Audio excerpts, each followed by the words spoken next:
Hello hello. आवाज़ ठीक है?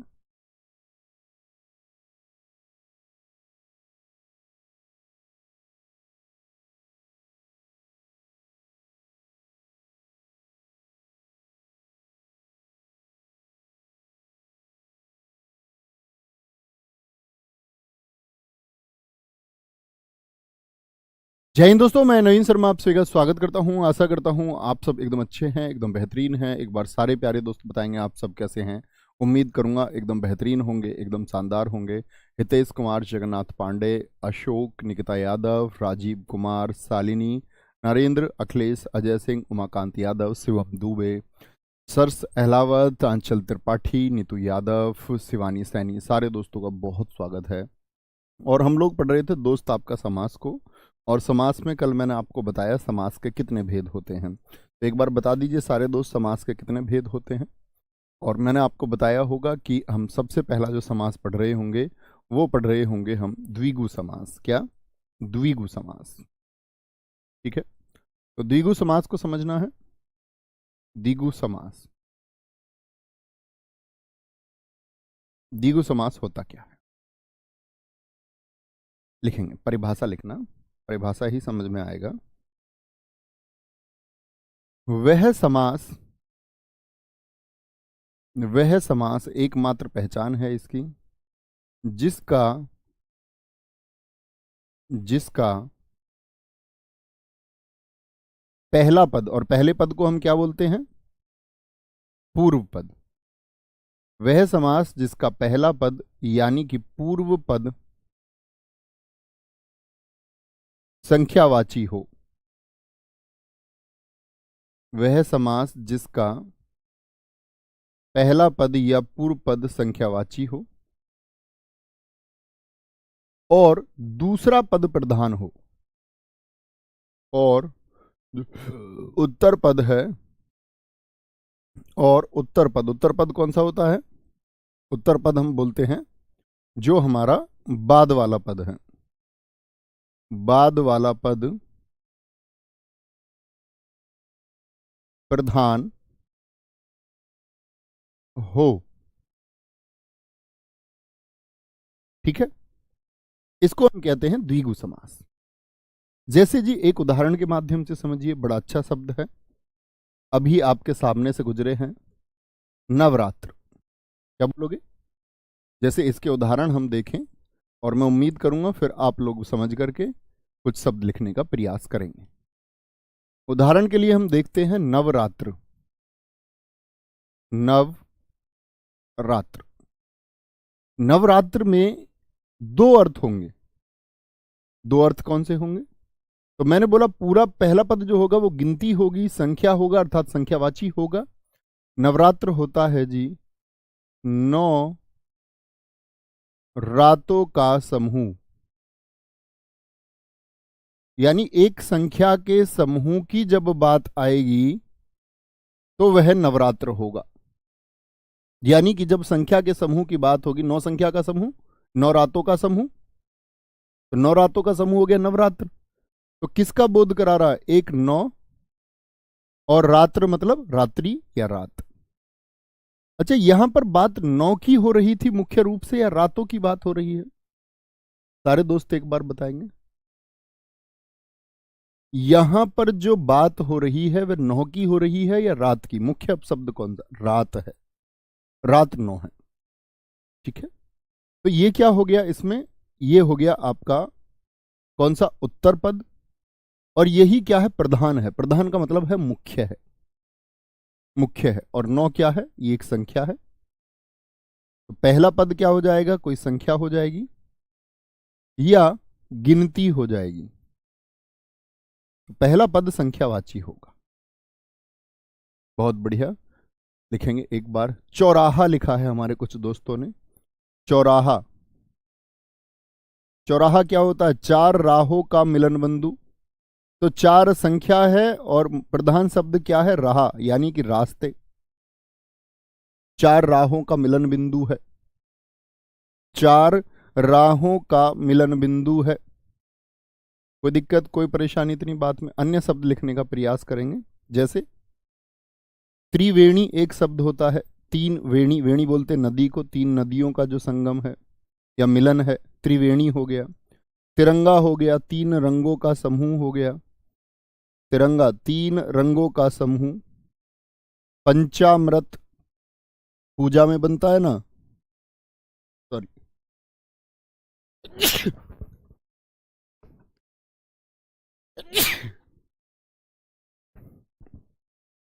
पंचामृत, पंचामृत क्या होता है? पांच अमृत बोलते हैं उनको, जैसे पांच चीजों से मिलाकर के, जैसे घी होता है, कोई फल होता है, ठीक है, और एक आपका आटा रूप से उसको मिला करके बनाया जाता है।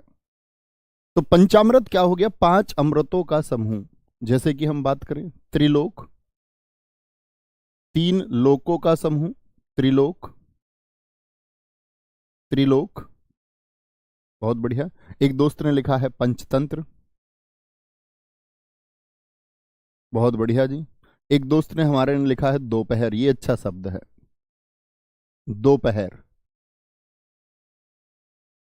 बोलेंगे जी, क्योंकि दोपहर क्या है? दो पहरों से मिलकर बना है, बहुत शानदार, वेरी गुड। एक दोस्त किरण तिवारी जी ने लिखा है नवग्रह, बिल्कुल होगा। नवरत्न बिल्कुल होगा, नवग्रह हो गया, जैसे नवरत्न हो गया। क्या हो गया? नवरत्न का मतलब आप लोग जानते हैं ना कि चंद्रगुप्त द्वितीय के दरबार में कितने रत्न थे? 9 रत्न थे। उसी को अकबर ने कॉपी किया, उसके दरबार में भी 9 रत्न। रत्न का मतलब क्या है? आभूषण नहीं, 9 व्यक्ति थे, तो हम बोलेंगे इसको 9 रत्नों का समूह।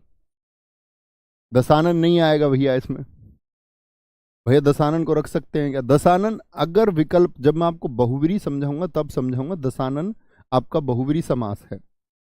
पंचानन हनुमान जी जो तीसरे पद की तरफ इशारा करे वो बहुवीरी समास है। लेकिन अगर परीक्षा में बहुवीरी नहीं हुआ तब हमको द्विगु ही चुनना होगा, ये चर्चा मैं वहां पर करूंगा। बहुत बढ़िया। एक दोस्त ने हमारे ने लिखा है अठन्नी, 8 आनों का समूह होता है। 8 आने, 1 रुपए में कितने आने होते थे पहले? 16 आने। और अठन्नी जो होती थी 50 पैसे में, आपके 8 आने। जैसे चवन्नी में कितने आने होते थे? 4 आने। चवन्नी क्या होती थी? ये 4 आनों का समूह होती थी, 4 आनों का समूह। जैसे सतसई, बिहारी जी ने लिखा है सतसई को 719 दोहे हैं इसमें, 719 तो बोलते 700 दोहों का समूह। बहुत बढ़िया। एक दोस्त ने हमारे ने लिखा है चौमासा, चौमासा यानी कि 4 जो मास होते हैं जब वर्षा ऋतु आती है। बहुत अच्छा लिखा है सत्येंद्र सिंह जी ने। सप्त ऋषि, सप्त ऋषि, बहुत शानदार। सभी दोस्त एक एक शब्द लिखेंगे।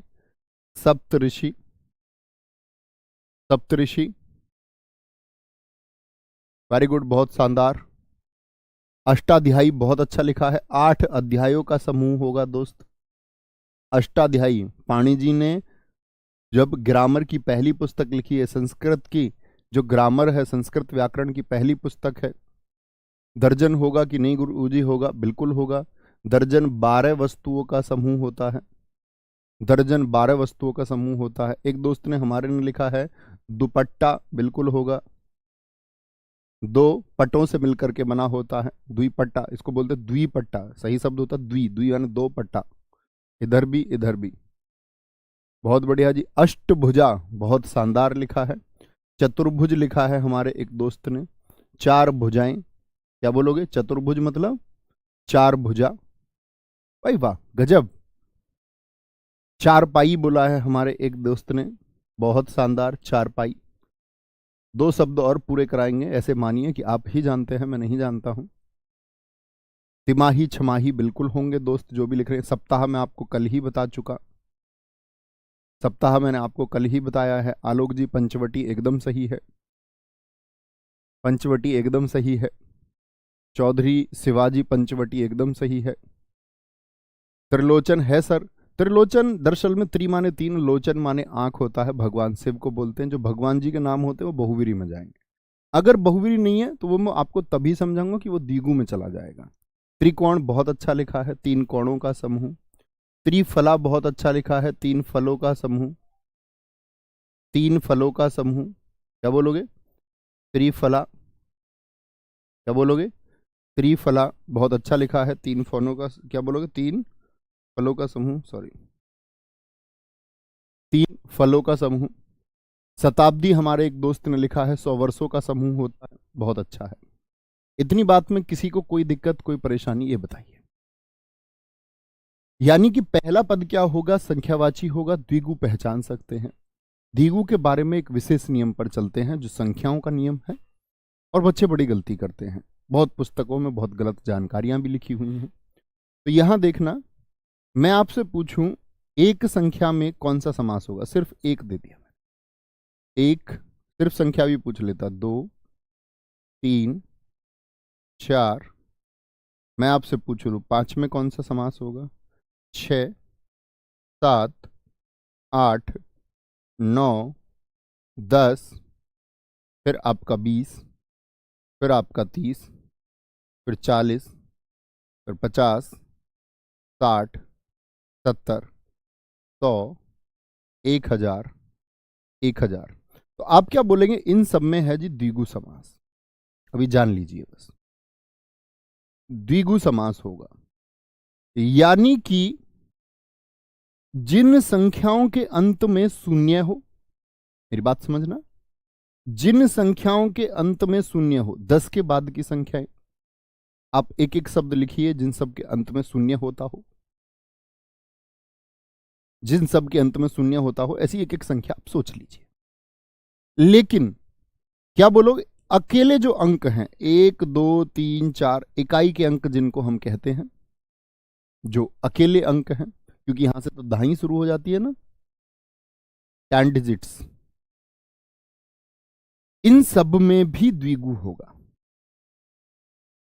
जिन संख्याओं के अंत में शून्य या एकल जो अंक हैं, अकेले जो अंक हैं, जो इकाई के अंक हैं, उन सब में द्विगु समास होता है, द्विगु समास होता है। लेकिन यदि सीखने की बात क्या है, परीक्षाओं में सबसे ज्यादा यह पूछा जाता है, देखो मुझे बताओ, क्या कोई पूर्ण संख्या ऐसी है जो 3 और 4 के बीच में हो? पूर्ण संख्या 3 और 4 के बीच में कोई पूर्ण संख्या है? पूरी संख्या 4 और 5 के बीच में कोई संख्या है? 6 और 7 के बीच में कोई पूरी संख्या है? बीच में कोई बतानी है कि नहीं है, हाँ या ना? 7 और 8 के बीच में, 8 और 9 के बीच में, 9 और 10 के बीच में, या मैं बोलूं 2 और 3 के बीच में, या मैं बोलूं 1 और 2 के बीच में कोई पूरी संख्या मौजूद है अन्य, हाँ या ना? हाँ या ना? आप सारे दोस्त कहेंगे कि भाई साहब मौजूद नहीं है, तो बीच में कोई संख्या मौजूद नहीं है, यहां तक एकल अंक हैं, ये सारे एकल अंक हैं। लेकिन यहां जैसे ही आप देखते हैं 10 और 20 के बीच में कोई मौजूद है या नहीं है, मित्र कभी जीवन में नहीं सीख पाएंगे। इस तरह से लिखेंगे 21 में कौन सा होगा, 23 में कौन सा होगा। मैं आपको सिखा रहा हूं, आपका सीखने पर ध्यान होना चाहिए, प्रश्न करने पर ध्यान होना ही नहीं चाहिए। सारे दोस्तों ने कहा नहीं, नहीं है, नहीं है, नहीं है।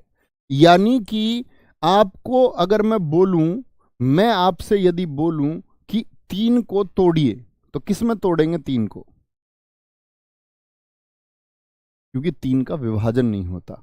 अब आप करने को ऐसे कर सकते हो 1 + 2, 2 + 1, उसका कोई अर्थ नहीं।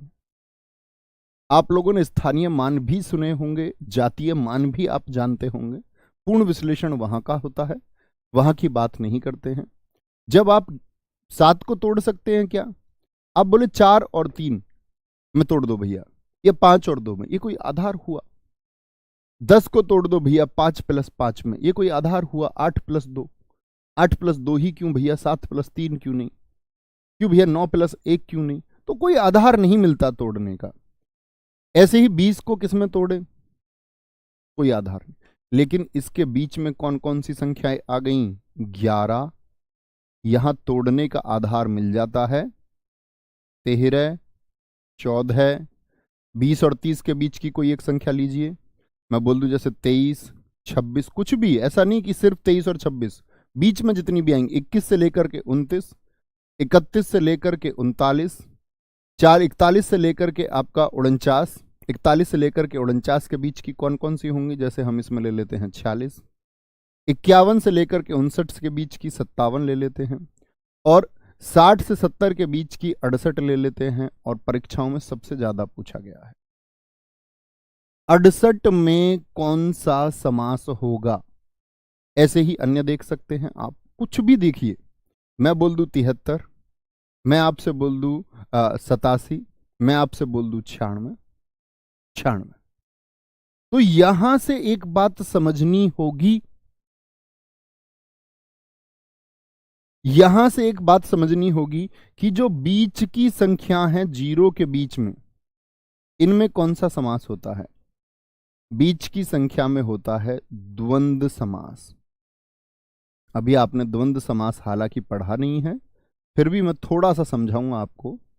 द्वंद्व समास में क्या होता है, दोनों पद प्रधान होते हैं, दोनों पद क्या हो जाते हैं, प्रधान हो जाते हैं, यानी दोनों मुख्य पद हो जाते हैं। जैसे 11 को आप तोड़ेंगे तो 10 और 1, अब ऐसा नहीं कि 10 ज्यादा है तो वो मुख्य प्रधान है, 10 और 1 दोनों ही प्रधान है, 1 की अपनी वैल्यू है और 10 की अपनी वैल्यू है। जैसे भाई बहन दो शब्द हैं, भाई बहन, इसमें कौन सा प्रधान है, क्या भाई को कह दोगे, नहीं जी, क्या बोलोगे, बहन भी मुख्य पद है और भाई भी, माता पिता हो गए जैसे। तो जिनको धाई प्लस इकाई में तोड़ा जा सकता है या सैकड़ा प्लस दहाई में तोड़ा जा सकता है, बात को समझे, एक बार थम्स अप करिए, मेरी बात को समझे कि जिनका विभाजन किया जा सकता है। आप लोग कैसे लिखते थे स्थानीय मान, लाख, लाख के बाद 10,000, 10,000 के बाद में आपका 1,000, 1,000 के बाद में 100, 100 के बाद में आपका क्या होता था, धाई और फिर इकाई। जैसे मैं बोलूं 723 का 7 का स्थानीय मान लिखे तो ऐसे तोड़ोगे, 700 प्लस 20 और प्लस 3, ये इकाई का अंक, ये धाई और ये सैकड़ा, समझ रहे हैं, ऐसे तोड़ा जाता है। इसीलिए हम 8 और 9 को नहीं तोड़ सकते, ये हम इसको गणित पे लेके जा रहे हैं, मूल आधार वही है, चीजें आई वहीं से हैं, क्योंकि आप सब लोग गणित समझते हैं तो इतनी बात समझ सकते हैं। कोई दिक्कत, कोई परेशानी, बोलो जी, कोई दिक्कत, कोई परेशानी, सारे दोस्तों का थम्स अप आता हुआ, बहुत शानदार। यानी कि यदि आपको लगे कि संख्या अकेली है, अकेली 9 तक होगी, और उसके बाद में ऐसी संख्याएं जिनके अंत में 0 हो, जैसे मैं बोल दूं आपका कि पूर्ण संख्याएं जो हो, जिसको तोड़ना मुश्किल ना हो, लेकिन बीच वाली जो संख्याएं होंगी जिनका यूनिट डिजिट 0 नहीं होगा, इकाई का अंक 0 नहीं होगा, वो सब किस में जाएंगी, द्वंद्व में जाएंगी, वो सब किस में जाएंगे, द्वंद्व में जाएंगे। ठीक है, क्योंकि 2 प्रधान पद करने जरूरी हैं। ठीक है, कोई परेशानी, आगे आगे, यहां तक की दिक्कत, कोई परेशानी किसी भी बात को लेकर के होनी नहीं चाहिए, है तो थोड़ा सोचना और विचार करना, तो आप कुछ जबरन सोच रहे होंगे। कर्मधारय समास, कर्मधारय समास, दूसरा समास है हमारा कर्मधारय समास। कर्मधारय समास क्या होता है,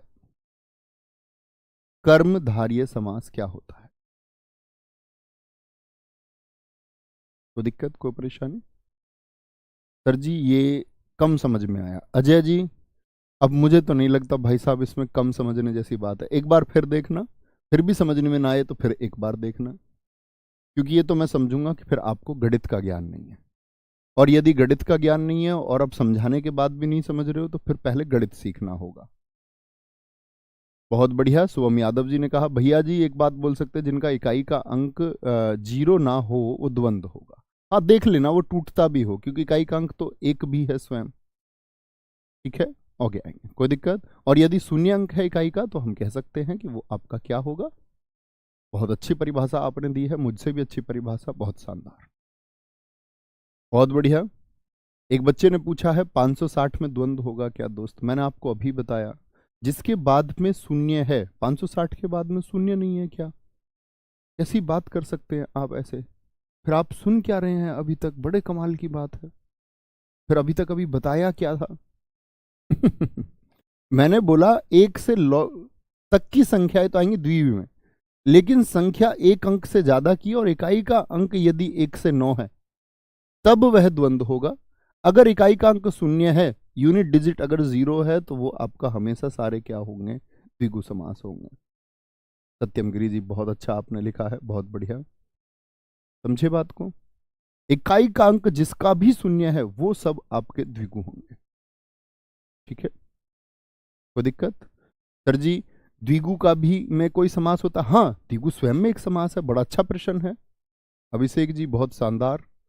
द्विगु, द्विगु का मतलब होता है दो गायों का समूह। द्वि माने दो, और गौ मतलब गायों का समूह होता है। बहुत अच्छा प्रश्न आपने पूछा है, मैं अक्सर बताता भी हूं इसको, अभी आपने पूछ लिया तो बहुत अच्छा पूछ लिया। द्विगु क्या होता है? दो गायों का समूह, यानी स्वयं द्विगु शब्द लेकर के पूछ ले, बच्चा कंफ्यूज हो जाता है। स्वयं द्विगु में कौन सा समास है तो आप कहोगे भैया संख्यावाची है, संख्यावाची है। ठीक है, आगे आए। प्लीज मित्र ऐसे संख्या ही ना लिखो, कोई भाई साहब हमारे लिख रहे हैं, देखना इनकी मूर्खता देखो। अब तुम ये समझो, 456 में कौन सा होगा जी, 123 में कौन सा होगा जी, 232 में कौन सा होगा जी, 540 में कौन सा होगा जी। अब मैं आपको मूर्ख ना कहूं तो क्या कहूं, खुद सोचो। छोटी सी परिभाषा एक बता दी कि यदि इकाई का अंक शून्य है तो द्विगु, अगर नहीं है तो द्वंद्व होगा। इतने इतने बुद्ध हो तुम, इतने सारे बच्चे संख्या लिख रहे हैं। दोस्त काफी परिश्रम करना होगा फिर आपको। अब बोले भैया नई चीज आ गई ना, इसलिए अब तक रटी रटाई जो चीजें थी उनको तो उड़ा देते थे हम, रटी रटाई चीजों को दिमाग लगा ही नहीं पाते हैं हम नई चीज में। सोचा करो सर, समझा करो और सुना करो क्या बोला है। चले जी आगे। कर्मधारय समास, ऐसे बुद्धू बन के नहीं रहना, पूरी जिंदगी बुद्धू बने रहो कभी। बोलेंगे वह समास, वह समास जिसमें, और फिर मैं तुमसे मजाक करता हूं ऐसे, मैं कहा तुमको ग्रेजुएट किया किसने? बोले भैया अब तक पढ़े नहीं थे, वाह हो गए गिरते पड़ते, और गिरते पड़ते हो गए भैया, तो फिर क्या हुआ? और फिर सब इंस्पेक्टर बनने का सपना आ गया, फिर बनना है। वह समास जिसमें एक पद, एक पद, एक पद विशेषण, एक बार थम्स अप करके जानिए विशेषण जानते हैं? एक पद विशेषण और एक पद विशेष्य हो। बहुत सारी पुस्तकों में लिखा हुआ पूर्व पद होता है, लेकिन वो गलत परिभाषाएं हैं। और एक पद विशेष्य हो, क्योंकि मैंने बहुत शब्द ऐसे सोचे कि जिनमें आवश्यक नहीं है कि प्रथम पद ही विशेष्य हो या बाद वाला पद विशेष्य हो, ये बिल्कुल गलत परिभाषा है। बहुत बढ़िया, ठीक है, कोई दिक्कत? बिल्कुल साकिल जी आपने एकदम ठीक लिखा है, द्वंद्व टूटता है। द्विगु में क्या द्विगु समास होगा क्या भैया? जी हाँ शाहजहां, द्विगु में द्विगु समास होगा। ठीक है, समझे ना? अब संख्या में बाद में देख लेना है कि 0 है, पटक उठा लो एकदम से, 1 से 9 तो याद कर लो द्विगु है, बाद वाले जिनके अंत में 0 उसको उठा लो, पकड़ लो द्विगु। बाद में एक नियम मैं तुमसे बोल दूं, 1029 में कौन सा होगा, बाद वाली संख्या पकड़ लो। 0 है क्या बाद वाली संख्या? 1 से 9 के बीच तो नहीं है संख्या, तो एकदम से क्या बोलेंगे भैया द्वंद्व है। मैं बोल दूं 1020, अंत की संख्या पकड़ लो, द्विगु है। इतनी छोटी सी परिभाषा है। ठीक है, आगे आए। एक दोस्त ने हमारे ने पूछ लिया सर जी शून्य में कौन सा समास होगा। देखो ये आर्यभट्ट हैं दोस्त, समास के लिए क्या बताया था मैंने आपको? अर्थपूर्ण तो हो, दुनिया का कोई समास नहीं हो सकता, आपके लिए इतना काफी भर बात है। अब उनको जो समझ में आया तो शून्य अब ध्यान गया, ये जिज्ञासु बच्चों की पहचान होती है। बहुत खूब। वह समास जिसमें एक पद विशेषण और एक पद विशेष्य हो, जैसे मैं आपसे लिखता हूं, याद दिलाता हूं मैं आपको कैसे बताया था मैंने। बोल दूं काला आदमी में कौन सा समास है, इसमें मुझे बताइए सारे दोस्त विशेषण क्या है, विशेषण क्या है? सुरेंद्र सिंह जी कह रहे हैं सुरेंद्र सिंह जी, बच्चू क्या बोल रहे हैं आप? कह रहे हैं 1 से 9 तक कौन सा समास होगा सर? आपके लेट ज्वाइन होते हो क्या कुछ बच्चे क्लास में, इस वजह से क्यों होता है?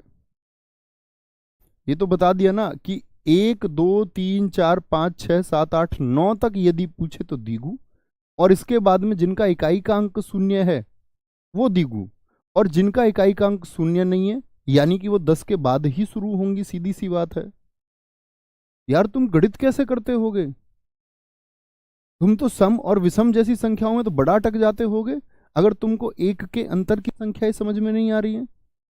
और फिर समांतर श्रेणी पे तो तुम लेट जाते होगे, और गुणोत्तर श्रेणी पे तो तुम घबरा जाते होगे। फिर तुम कैसे करते होगे सवालों को भाई साहब? अंकों का खेल ही समझ नहीं आ रहा है। और एक बच्चा नहीं है, कम से कम 10 बच्चे हैं ऐसे। काला, बहुत अच्छा उत्तर सारे दोस्तों का आया। थोड़ा समझा करो मित्र, ऐसे कैसे बात बनेगी है? ऐसे कैसे ही बात बन जाएगी? काला, अगर कुछ समझ में नहीं आता है ना, उसको दोबारा चलाया करो, अब समझ जाया करो कि मिसलीड है कुछ, यानी मैंने कुछ सुना नहीं है या फिर मैंने ध्यान नहीं दिया। अब ध्यान तो कमेंट सेक्शन में रहता है, तो इसीलिए क्लास को रोका करो, वहीं पर जब कुछ ना समझ आए पीछे ले जाया करो। ऐसा कुछ है नहीं जो समझ में ना आए, उसको पीछे 2-3 बार सुना करो कि अगर नहीं समझ में आ रहा है तो क्या बोला था, कुछ ना कुछ तो ऐसा छूट गया ना जो अर्थ नहीं आया समझ, तो दोबारा से सुनना है ना? क्या बोलेंगे अब अगले पर पढ़ते हैं, और यहां ध्यान देंगे, अब उसकी जिक्र नहीं करेंगे, उसकी चर्चा नहीं करेंगे, इतना अब काफी है। विशेष्य और विशेषण, इतना तो यार 10वीं कक्षा के किसी छात्र को भी समझाएंगे। तुम 10 बच्चों से बोल रहा हूं मैं, बाकी सबके समझ में आ रहा है, तुम ही कलाकार हो बस जो लिखे जा रहे अंकों को। ये देखें क्या बोलेंगे। आदमी क्या है जिसके बारे में बात हो, इसके बारे में। विशेष्य क्या होता है, मैंने आपको बताया था, जिसके बारे में बात हो। ठीक है भाई साहब, जिसके बारे में बात हो। और विशेषण क्या है, क्या होता है, जो विशेष्य की विशेषता बताता है, यानी संज्ञा और सर्वनाम। विशेष्य क्या होते हैं, याद है ना, संज्ञा और सर्वनाम। विशेष्य की जो विशेषता बताए वही विशेषण है। ठीक है, एक आदमी हो गया हमारा विशेष्य और काला हो गया विशेषण, कोई दिक्कत? अच्छा, तो कर्मधारय की भी यही परिभाषा थी, एक विशेषण होगा और एक पद होगा विशेष्य। कुछ शब्द लिखने का प्रयास करते हैं। ठीक है, क्या बोलोगे जी? यहां पर एक शब्द होता है आपका, जैसे हम बात करें आपका कर्मधारय में अधपका, अधपका, तो ये क्या हो गया, पका हुआ यानी कि कैसा पका हुआ, पका यानी कि विशेष्य है, और पका हुआ है आधा, उसकी विशेषता बता रहा कि कैसा पका हुआ, आधा पका हुआ है। परम आनंद, परमानंद बोल देंगे। आनंद विशेष्य है और आनंद कैसा है, परम है जी, एकदम परम है। सुविचार, किसकी बात चल रही है, विचारों की। और विचार कैसे हैं, क्या बोलोगे, विचार, सु माने अच्छे विचार, विचार बहुत अच्छे हैं, विचार बहुत अच्छे हैं, विचार बहुत अच्छे हैं। नील कमल, कमल की बात चल रही है, कमल क्या हो गया, विशेष्य हो गया, और नील क्या हो गया, विशेषण। नीला है जो कमल, नीला है जो कमल। अब इसके अर्थ पे आते हैं, जैसे समझे बात को। अन्य शब्द लिख सकते हैं हम यहां पर। अन्य शब्दों में क्या आ जाएगा आपका, जैसे हम बात करें आपसे, लोहो पुरुष। अब इससे 2 अर्थ निकलते हैं। लोहो पुरुष, वो हम बहुव्रीहि में ही बात करेंगे। जैसे लोह पुरुष की बात करें, लोहो है जो पुरुष, लोहो है जो पुरुष, यह बात करें। ये भी बोल सकते हैं लोहे के समान पुरुष, लोहे के समान पुरुष। अच्छा भैया मुझे बताएं इसमें विशेष्य क्या है? सारे दोस्त बताएंगे इसमें विशेष्य क्या है। किसकी बात चल रही है, पुरुष की कि लोहे की? भैया पुरुष की बात चल रही है और पुरुष को कहा गया है लोहे के जैसा पुरुष, लोहो पुरुष। क्या बोलोगे? लोहो पुरुष। अधमरा, मरे की बात चल रही है, मरा हुआ कैसा है? आधा है, अधमरा। अधमरे को हम क्या कह सकते हैं? क्या बोलोगे? आधा मरा हुआ, या बोल सकते मरा है जो आधा, मरा है जो आधा। मैं आप सब लोगों के शब्द भी देखना चाहूंगा एक बार। बहुत बढ़िया। एक दोस्त ने लिखा है खुशबू। खुश बोलते हैं अच्छी को, तो फिर बदबू भी होगा, बदबू भी होता है। बद माने बुरी। बू मीन्स क्या होता? बू मीन्स गंध नहीं होता, बू मीन्स होता महक। खुशबू यानी अच्छी है जो महक। तो महक की बात चल रही है, महक कैसी है? अच्छी है, तो वो तो क्या हो गया आपका? विशेषण हो गया, बू विशेष्य हो गई। अच्छी है जो बू, बू का मतलब क्या होता है? महक, सिर्फ महक। बद, बद माने बुरा। क्या बोलोगे? बुरी है जो बू, बुरी है जो महक। जो महक आपको खराब लगे वो बदबू, और जो महक आपको अच्छी लगे वो खुशबू। नील गाय, बहुत सारे दोस्तों ने लिखा नील गाय। क्या बोलोगे? नीली है जो गाय, नीली है जो गाय, नीली है जो गाय। कुछ मेरे दोस्त पीतांबर लिख रहे हैं। पीतांबर अभी नहीं समझाएंगे, पीतांबर समझाएंगे जब बहुव्रीहि समझाएंगे। पीले हैं जिसके वस्त्र, तो जैसे देखो हम बोलते पीतांबर, पीत माने क्या होता है? पीला। अंबर माने वस्त्र, यानी वस्त्र कैसे? पीले हैं। तो पीतांबर नो डाउट कर्मधारय समास है, लेकिन जब बहुव्रीहि आ जाएगा तो पीतांबर एक भगवान जी का बोध कराएगा, भगवान विष्णु और भगवान कृष्ण जी। और भगवान जी के नाम किस में जाएंगे? तीसरे पद की तरफ इशारा करें तो बहुव्रीहि में। ये हम बहुव्रीहि में ही समझेंगे, ये हम बहुव्रीहि में ही इसलिए समझेंगे। लिखे जी। श्वेतांबर, एक दोस्त ने लिखा, यहां से किसी भगवान जी का बोध नहीं होता। श्वेतांबर, श्वेत अंबर, श्वेत है जिसके वस्त्र, यानी कि श्वेत किसको बोलते? सफेद को। जैन धर्म की दो शाखाएं हैं, सफेद है जो अंबर, अंबर किसको बोलेंगे? वस्त्र को। तो मित्र यहां से एक बात आप समझते हैं, जैसे जैन धर्म की दो शाखाएं हैं, श्वेतांबर और दिगंबर। एक दिगंबर होते हैं जो वस्त्र ही नहीं पहनते, जो कहते हैं कि दिशाएं ही हमारे वस्त्र हैं, दिशाएं ही हमारे वस्त्र हैं। प्यारे भैया में क्या होगा जी? अभिषेक, अरे अच्छा, बहुत शानदार। काला कुत्ता, प्यारी प्राची, प्यारे भैया, खूनी आत्मा। बिल्कुल ठीक है, ये सब कर्मधारय समास के उदाहरण हैं। बहुत अच्छा लिखा है। सुकुमार मोहन सिंह तोमर जी ने बहुत अच्छा लिखा है, वेरी गुड। कमल नैन, प्रवीण कुमार यादव जी का बहुत अच्छा शब्द है। क्या बोलोगे? कमल नैन। कमल नैन में क्या होगा?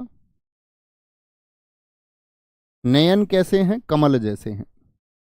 नयन कैसे हैं? कमल के जैसे हैं। बहुत शानदार। एक दोस्त ने लिखा हमारा सज्जन। सज्जन का जब संधि विच्छेद इसके बाद में हम संधि ही सीखेंगे तो हम जानेंगे। सत धन जन, सत माने अच्छा, जन माने पुरुष। जन की बात चल रही है, जन कैसा है? अच्छा है। जन कैसा है? अच्छा है। सुलेख, हमारे एक भाई साहब ने लिखा है, दिखाए नाम क्या है?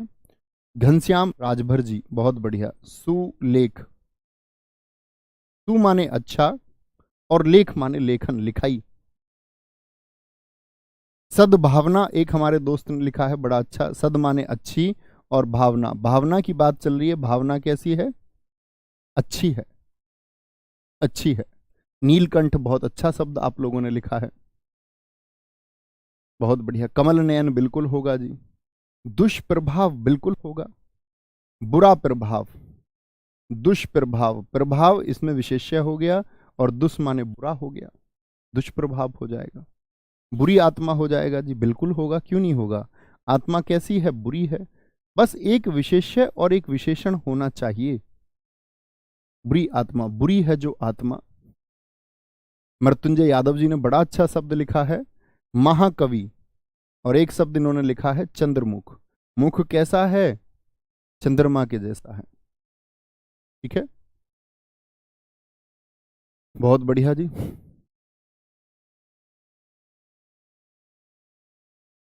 कोई दिक्कत? धर्म बुद्धि, वेरी गुड। नहीं, घास फूस नहीं हो सकता रवि सागर जी, ये तो हम द्वंद्व में पढ़ेंगे। घास और फूस में बताओ कौन सा किसकी तारीफ कर रहा है? मैं लिख दूं घास फूस, आप सारे दोस्त बताइए क्या इसमें विशेष्य क्या है? भैया फूस है, तो घास क्या फूस की विशेषता बता रही है? थोड़ा सोचिए, एक पद विशेष्य और उसकी विशेषता बताने वाला होना चाहिए।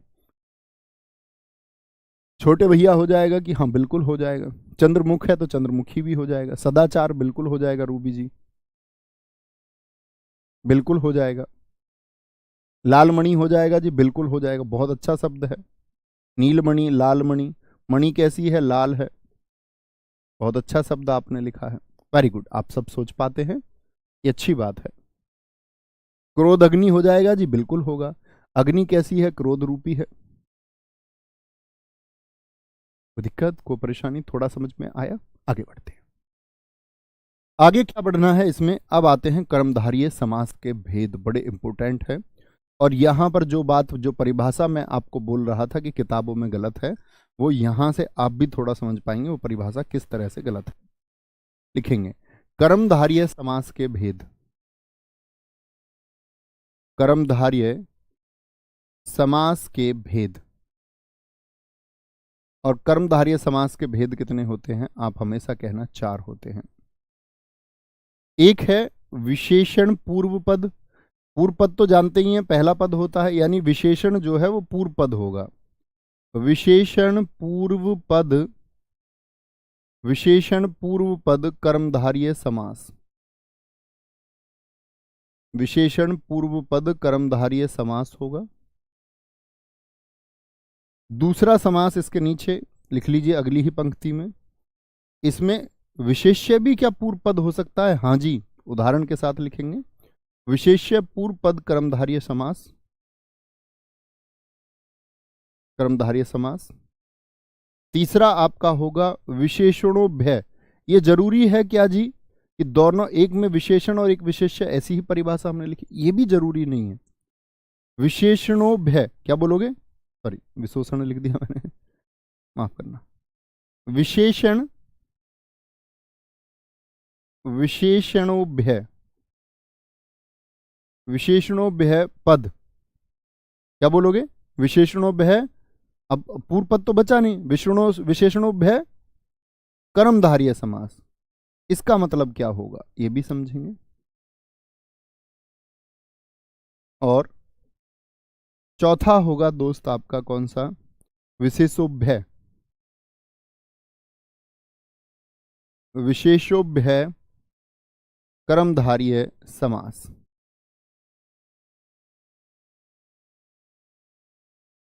समझना थोड़ा ध्यान से। आ गया। दुनिया में लाखों करोड़ों शब्द हैं दोस्त, मैं आपके सारे शब्दों के उत्तर मैं नहीं दे सकता हूं। बहुत सारे दोस्त अभी भी कर्मधारय समास के उदाहरण लिख रहे। अब आपको यहां आ जाना है, वो बात छोड़ देनी है, अब उसमें सोचते रहिए आप। जैसे भानु प्रताप जी ने सोच लिया सर महासागर होगा, महाकवि भी होगा, महात्मा भी होगा, तो सोचने खेल है सारा। इतना परिश्रम आपको और इतनी रिसर्च करनी भी होगी। यहां आएंगे, टॉपिक है कर्मधारय समास के भेद। कितने होते हैं मित्र? 4।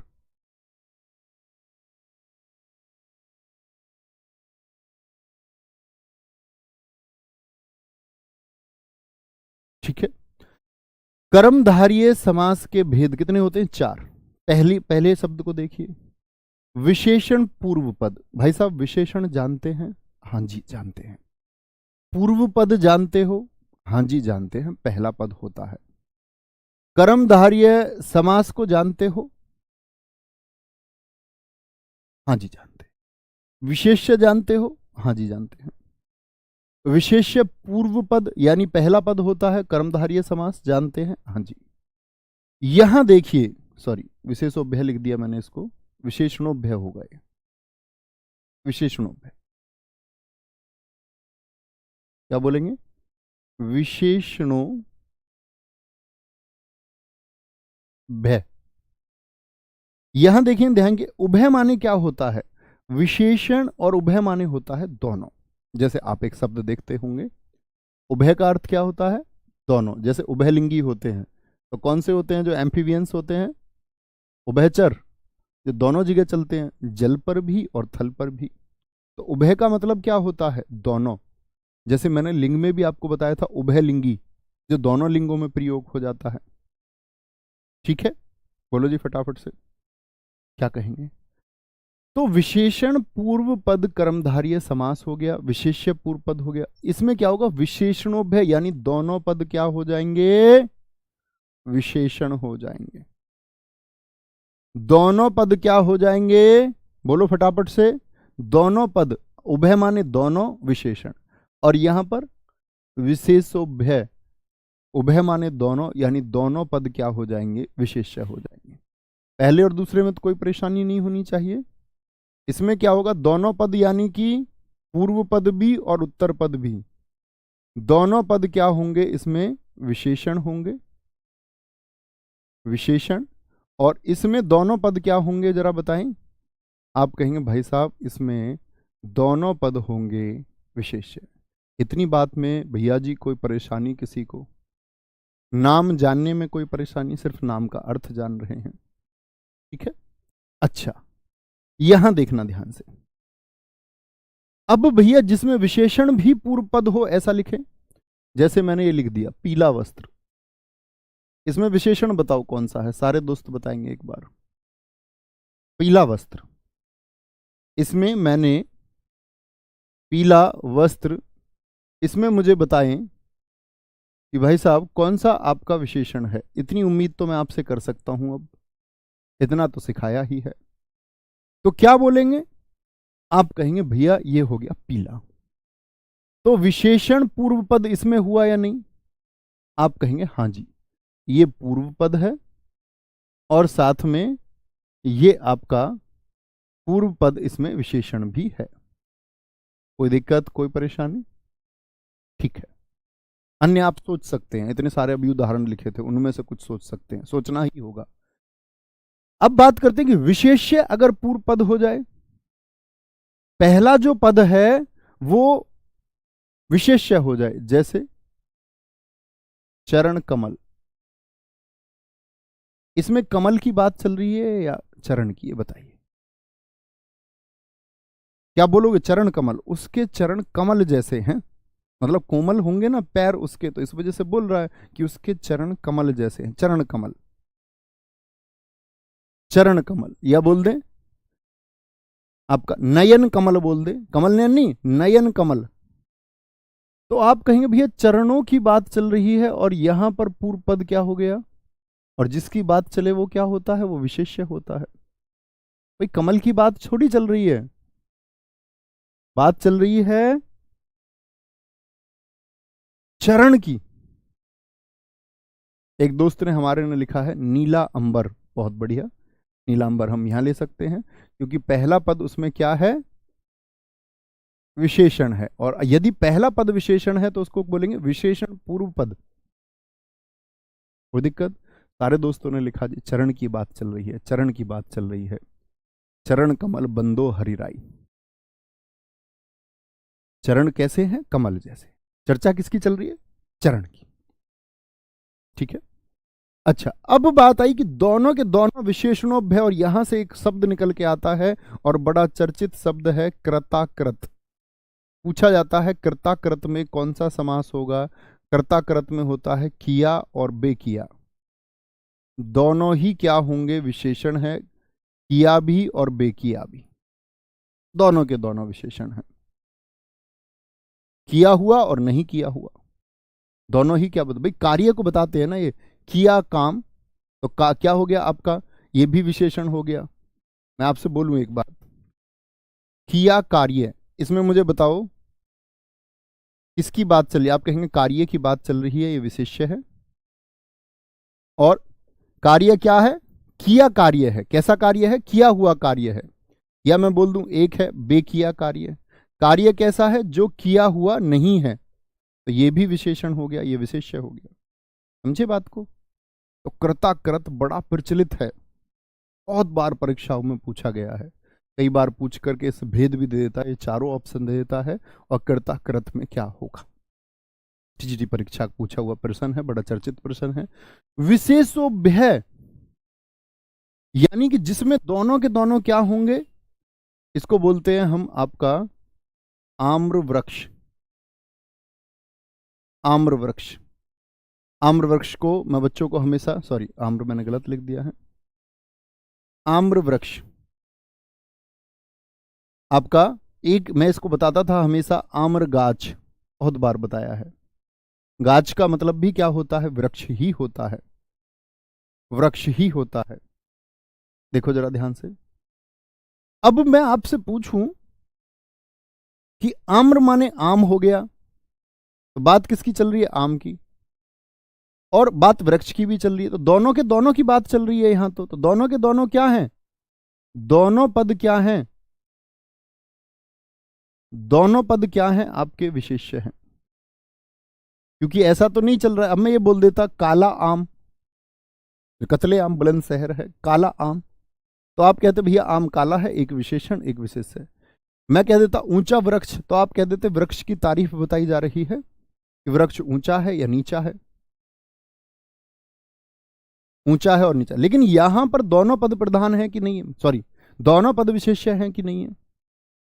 जैसे एक दोस्त ने हमारे ने बहुत अच्छा लिखा है, रूबी केसरवानी जी ने, आम्रफल, आम का फल यानी आम और फल। कोई दिक्कत, कोई परेशानी?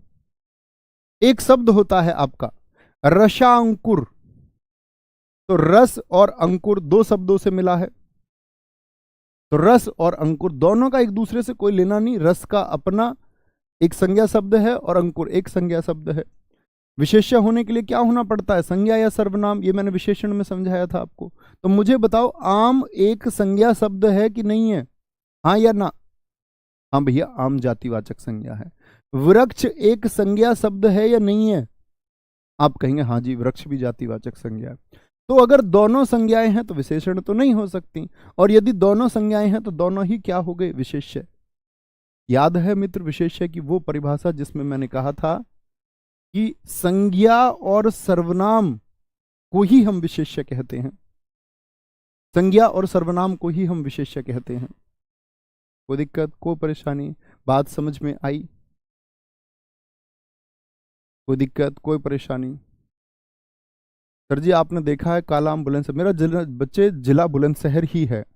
हम गौतम बुद्ध नगर गए लेकिन डिस्ट्रिक्ट अपना बुलंदशहर ही है। मैंने बुलंदशहर का हर एक कोना देखा है, मतलब गाँव कुछ तो नहीं, लेकिन हाँ सिटी बुलंदशहर देखा ही है। आ गए, बहुत बढ़िया। ताम्रपत्र एक बच्चे ने लिखा, ताम्रपत्र। तो ताम्र, तांबा क्या है? संज्ञा शब्द हो गया, द्रव्यवाचक संज्ञा, और पत्र भी क्या हो गया? संज्ञा। दोनों संज्ञा, दोनों विशेष्य हो गए। एक हमारा दोस्त ने बहुत अच्छा सीख पाए, उन्होंने लिखा आपका जम्बूदीप, जम्बूदीप, दोनों अलग अलग हैं विशेष्य। एक हमारे दोस्त ने लिखा वृष्टि छाया, एक आपका वृष्टि के लिए, वर्षा और छाया के लिए इस्तेमाल हो गया अलग अलग। एक दोस्त ने लिखा तेज गति, नहीं तेज गति नहीं हो। चलो मैं आपसे पूछ लेता हूं, इन चारों में से मुझे ये बताओ, प्रश्न मेरा ये है, अगर मैं लिख दूं जैसे हमारे इन भाई साहब ने लिखा तेज गति, शायद ये किसी और के लिए लिख रहे हो, कभी कभी कमेंट लेट भी आता है। तेज गति में कर्मधारय समास का कौन सा भेद होगा? कर्मधारय का कौन सा भेद होगा? बड़ी जबरदस्त चीज आज हमने पढ़ी है। नए छात्र जो जान रहे हो उनको मजा आ जाना चाहिए कि कुछ जाना है। तेज गति तो किसके बारे में चल रही है? गति के बारे में बात चल रही है, विशेष्य है। और गति कैसी है? तेज है। तो ये तो तेज, मंदा, ये सब क्या होता है? विशेषण होता है। गुणवाचक विशेषण में नहीं बताया था क्या? तेज, मंदा, ऊंचा नीचा, ऊंचा नीचा। तो बताओ जरा क्या बोलेंगे? विशेष्य और विशेषण। तो पहला पद क्या हो गया? विशेषण हो गया। और पहला पद विशेषण हो गया तो ये हो जाएगा आपका क्या? विशेषण पूर्व पद। क्या हो गया? विशेषण पूर्व पद हो गया ये। और कर्मधारय समास ये है ही, कर्मधारय समास हो गया। खोज के निकाल दोगे ना कर्मधारय समास को भी, और उसमें भी कौन सा भेद है आप देखोगे। अधिकतम वाक्यों में आपको यही मिलेगा। अधिकतम इसीलिए हिंदी की किताबों में ये परिभाषा लिखी हुई है कि पहला पद विशेषण और दूसरा पद विशेष्य होता है। अक्सर ये आपको परिभाषाएं मिलेंगी, जर्नल सभी किताबों में मिलती है, परीक्षाओं में भी पूछी जाती है। यदि एक पद विशेषण और एक विशेष्य हो तो कौन सा समास होगा? कर्मधारय होगा। लेकिन भाई साहब आपको पता होना चाहिए कि ये आवश्यक नहीं है, आम तथ्य है, परिभाषा सही है क्योंकि अधिकतर शब्दों पर सही बैठती है।